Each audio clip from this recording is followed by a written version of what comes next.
No one enjoys encountering a cheater, especially video game developers. It might not come as a surprise to learn that many games have built-in systems designed to deter cheating. However, some developers go the extra mile to punish cheaters in the most creative and unexpected ways, from elaborate anti-piracy measures to severe consequences for exploiting the game's mechanics. Here are some video games that implement unique and often hilarious punishments for cheaters. Remember cheat codes? While they aren't as common nowadays, there was a time when it was difficult to find a game that didn't offer the chance to unlock hidden features or advantages by entering specific button combinations. The Konami code, arguably the most iconic gaming cheat code ever, originally graced Konami games. This sequence of button presses became so widespread that other developers began incorporating it into their own games, some even using it as a playful opportunity for trolling. In 2002, Super Monkey Ball Jr., released for the Game Boy Advance, held a silly little surprise for those who attempted to use the Konami code. Upon entering the code on the title screen, nothing would happen, except for the text changing to read, "Super nice try." Cheeky, but not a major setback. However, entering the code in the sci-fi shooter Gradius 3, released for the SNES in 1989, had a much more severe consequence. Doing so would grant you all power-ups, but then immediately destroy your ship. Ouch, that's a painful lesson. Perhaps the most notable instance of Konami code trolling appears in 2003's Silent Hill 3. Players who enter the code after completing the game once receive an unexpected reward. A supporting character named Douglas Cartland will appear in his underwear for the entirety of your subsequent playthrough. That's it. No infinite ammo, no incredible unlocks, no invincibility, just a middle-aged man in his boxers. The game even throws a sigh your way when you enter the code. Imagine the disappointment one cheat too far. The 1998 N64 classic Banjo-Kazooie is known for its tight platforming, memorable soundtrack, and quirky British humor. But the game also has a darker side.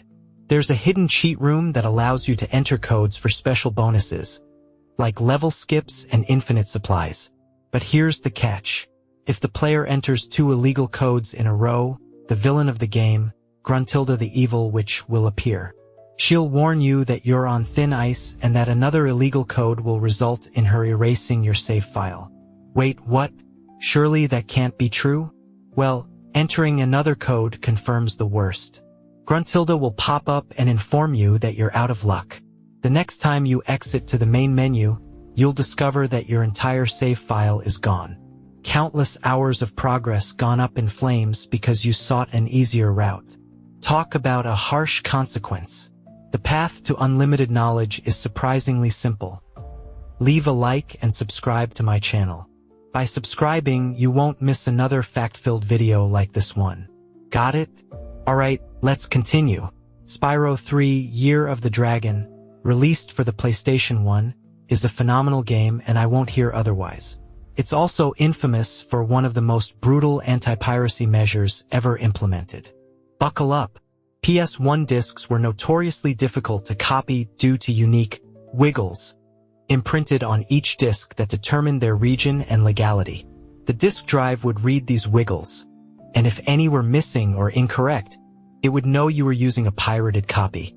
Hackers responded by creating special mod chips and consoles that could bypass this protection, fooling the PlayStation into believing any disc was legitimate. However, some games like Spyro 3 had mechanisms to detect these chips. Developer Insomniac had a few nasty surprises in store for hackers. A hacked copy of the game will initially run normally. Players can explore levels, collect gems, and enjoy the game as intended. But when they reach the end of the first world and encounter Zoe the fairy, things take a turn for the worse. Zoe will inform you that you're playing a hacked version of the game and that this could be an illegal copy.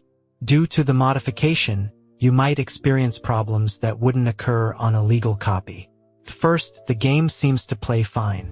However, collected gems and eggs will begin to vanish from your inventory, forcing you to replay levels to recover your progress. The game can also crash randomly. Spyro's health can drop and become unrecoverable, and the language can even change randomly in PAL copies. This sounds like a nightmare, doesn't it? But if a persistent hacker manages to push through and complete the game, they're in for a final shock. After defeating the final boss, the player is instantly transported back to the beginning of the game, and their save file is completely wiped. Wow, that's how you deal with pirates. A truly unpleasant experience. Undertale, a quirky and humorous RPG released in 2015, allows players to approach the game in different ways. They can attempt to resolve conflicts peacefully through dialogue or unleash destruction upon their enemies. But there's another option. The original PC version of the game allows players to cheat by manually modifying the game files. This enables them to skip substantial sections of the game and reach the ending prematurely. Undertale's endings are determined by the player's choices and actions throughout the game, like whether they spare or eliminate certain bosses. But what if the player manipulates the game files to provide conflicting information? What if they tell the game they're on a pacifist run while having killed some characters? Or what if they reach the end without making enough choices to trigger a specific ending? In these cases, the game struggles to determine the appropriate ending. So what happens? Well, the friendly skeletal NPCs will interact with the player as usual, but this time, something is different. Laughter, music, laughter, music, laughter, music. Well, okay then. After that, the player is booted back to the main menu. Frankly, if you've gone to the effort of editing the game files to skip the gameplay of the game you purchased, the least you deserve is a bit of playful mockery. Reset revenge. Animal Crossing is probably the last game you'd expect to be concerned with cheating. It's a relaxing life simulation game where you make friends and build a cozy life. However, developer Nintendo was actually quite concerned about players manipulating the game's systems. The in-game shops and prices change daily, so in the original game, players could easily restart the game, check the prices, and change the date on their device to reset the game if they didn't like what they saw. A fairly cheesy tactic, right? Nintendo had a clever solution. Restarting the game without saving would cause Mr. Resetti to appear. He would deliver a polite message reminding players of the importance of saving before restarting.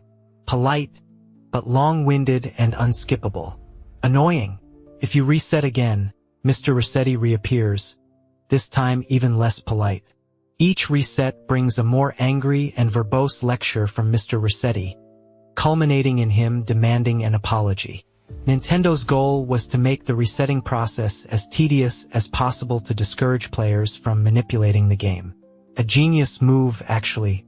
Thankfully, Mr. Resetti has since been retired with the introduction of autosave, making date manipulation impossible. However, he left behind a legacy of terror for many young players. Not that I'd know anything about that. He never scared me, I swear.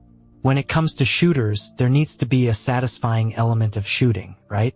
Developer Crytek had a brilliant idea for protecting 2008's Crysis Warhead from pirates.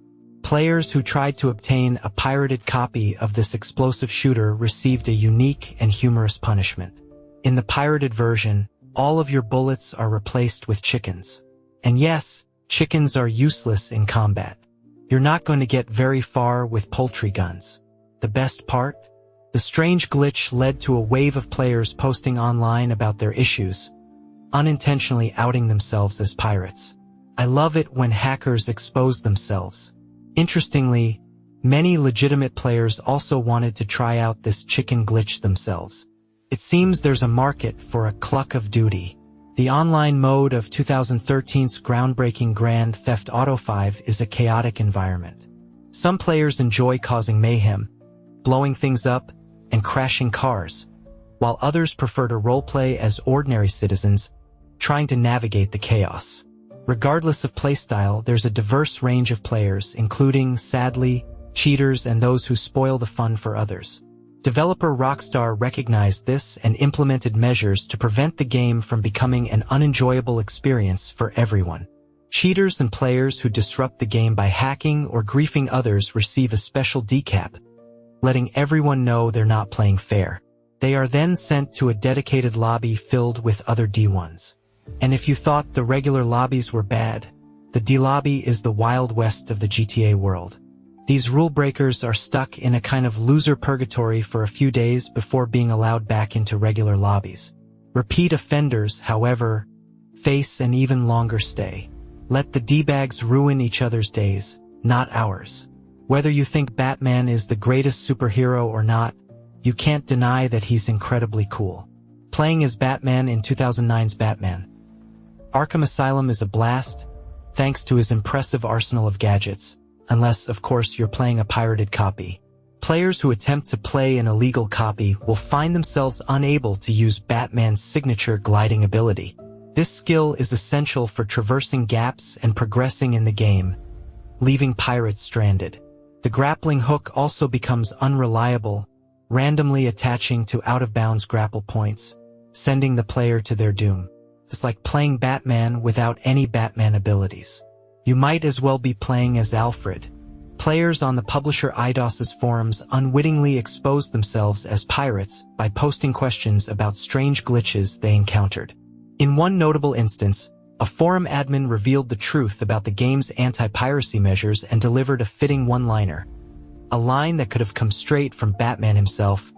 It's not a bug in the game's code. It's a bug in your moral code. George Lucas, the creator of Star Wars and Indiana Jones, has made a name for himself in the film industry. However, he once had a presence in the gaming industry as well. LucasArts, originally a licensor and developer, created some truly unique games, including Afterlife, released in 1996. This city-building game is similar to SimCity, but instead of a regular city, you build a functioning heaven in hell. Along with roads and infrastructure, players can construct magical buildings like reincarnation centers. It makes sense in the game, I promise. Like other city builders, you need money to create a prosperous afterlife, but if you want to skip the effort, there are in-game codes to obtain extra funds. But LucasArts wasn't keen on players abusing these codes. Use them too many times, and a familiar phrase will appear on screen. The Death Star will emerge, destroying the world you spent so long building. I wasn't sure what to expect, but it wasn't that. Sadly, cheating in Afterlife doesn't grant you unimaginable power. It only leads to the loss of your hard-earned progress. If you're even remotely familiar with the gaming world, you're likely aware of Call of Duty, Warzone, an online battle royale spin-off that capitalized on the popularity of games like Fortnite and PlayerUnknown's Battlegrounds in 2020. These games are fiercely competitive, leading some players to cheat their way to victory.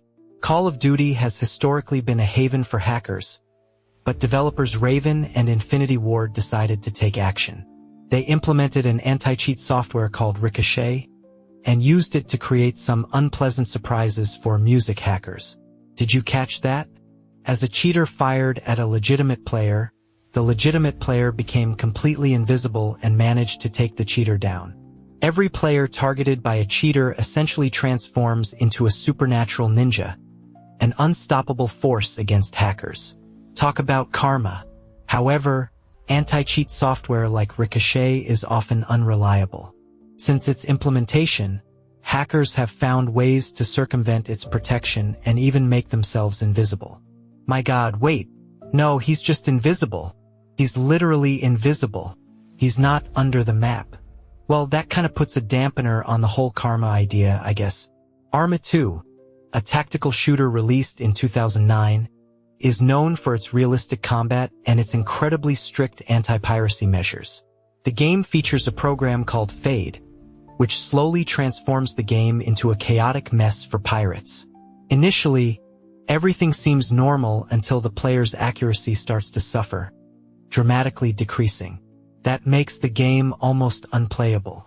But this is just the beginning. Title cards start flashing on screen mid-game, and the player's view becomes distorted. It's enough to make you feel nauseous. Things only get worse from there. Eventually, the pirate is, wait for it, transformed into a bird and sent flying away. Yep, seriously. This is accompanied by a message reading, "Good birds don't fly away from this game. I have only myself to blame." Well, if being turned into a bird doesn't teach pirates a lesson about stealing games, I don't know what will. Do you remember the 2006 movie Superman Returns? No, not many do. It was a forgettable film that didn't perform well at the box office. So, it's likely you haven't played its video game adaptation. It was a mediocre movie tie-in except for one thing, its treatment of cheating players. Like other games, Superman Returns had a cheat menu allowing players to enter codes for bonuses. However, I strongly advise against using them. The moment you enter a cheat code, you'll receive a 0 gamer score achievement called Not That Super. It even includes a condescending image of Superman shaking his finger at you. The description reads, "Entered a cheat code," and a desperate plea for help. Talk about making someone feel pathetic. And that's not the end of it. After cheating and earning this achievement, you'll be unable to unlock any other, more desirable achievements. Considering how much gamers love achievements, that's a significant consequence. There's nothing worse than going into a game hoping to feel like a powerful superhero, only to end up feeling like a complete loser. Then again, if you purchased this terrible game, maybe you deserve it. If I told you that what you're about to see was once considered one of the most impressive video games ever released, would you believe me? Well, it's true. I'm talking about Doom. When it was released in 1993, it revolutionized the gaming landscape. The game's enormous success led developer ID Software to believe they could make a fortune from similar shooters. So, a year later, they released a dark fantasy shooter called Heretic, built on the same engine. Heretic was a massive hit, especially among Doom fans, but it had a secret. Doom had several cheat codes that activated significant boosts, such as invincibility or equipping all weapons. Given that Heretic used the same engine, longtime Doom players assumed that those same codes would work in Heretic as well. Let's try this one that should grant invulnerability. Ouch, yeah, in Heretic it instantly kills you. Okay, well, what about unlocking all music weapons? Oh man, that's harsh. The player loses all their weapons and is given a shotgun stick instead. Yeah, if you try to cheat in Heretic, the only thing you'll get is Doom. The Sims, a life simulation game, allows you to create and control the lives of simulated people, known as Sims. You can help them thrive or you can wreak havoc on their lives, like burning down their homes. When The Sims 4 was released in 2014, it included a fitting anti-piracy measure. To ensure players don't see their Sims in the nude, they become pixelated for a moment after showering and getting dressed. This pixelation should disappear for legal copies of the game. However, pirated copies don't remove the pixelation, and it spreads until it covers the entire screen, making the game unplayable. It's like a digital antivirus for piracy. A pirate is essentially forced to purchase the game legally to enjoy it properly. Unless, of course, they love looking at vague shapes, in which case they should have pirated an old Atari game. The Witcher 3, a massive open-world RPG, offers a vast array of choices and opportunities for players to amass wealth. However, at the beginning of the game, players are confined to a small starting area with limited opportunities to earn money. Some players grew impatient and sought a quick way to get rich.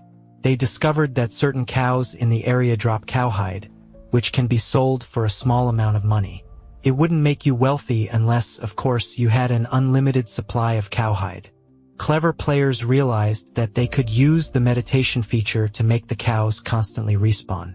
Meditation fast-forwards the game's time and reloads all the assets, including the cows. This allowed players to repeatedly slaughter the cows, sell their hides, and meditate until they had a fortune, all before leaving the starting area. Developer CD Projekt Red wasn't pleased with this exploit and sought to punish players who exploited it. Their solution: the Bind Defense Force. It may sound like a terrible anime, but it's actually a brilliant piece of coding. After an update, players who used meditation to kill more than 5 cows would face a nasty music surprise. Oh man, a powerful monster appears, completely overleveled for this early stage of the game. Any cheaters would be confronted by this formidable foe, ensuring their attempts to get rich quickly backfire. It might be called a cheat, but the only ones laughing are the developers. When Tomb Raider was released in 1996, no one could have predicted the franchise's lasting success. The game sold incredibly well, launching one of the most recognizable gaming franchises and turning Lara Croft into an icon. When Tomb Raider 2 arrived in 1997, the hype was immense. Players quickly discovered a peculiar bug. Entering a specific button combination caused Lara to explode. Interesting. What's going on here? Well, in the PC version of the first game, this button combination granted players all the weapons. So, perhaps this was a playful jab at players who expected the same cheat in the sequel. However, there's another, more intriguing explanation. Gamers were, to put it lightly, fond of Lara Croft. A rumor circulated claiming that a secret code in the first game would allow players to see Lara in her birthday suit. This nude Raider code rumor persisted.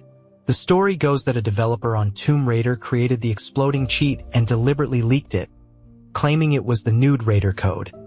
Knowing that players would try to find this secret and be met with a brutal game over instead. I wish that were true, but the real reason for this code remains a mystery. Whatever the reason, it's certainly one of the most clever video game trolls of all time. And that concludes our exploration of video games that punish cheaters. Which punishment did you find the most entertaining? Have you ever been caught cheating and faced a consequence? Share your thoughts in the comments below. Thanks for watching.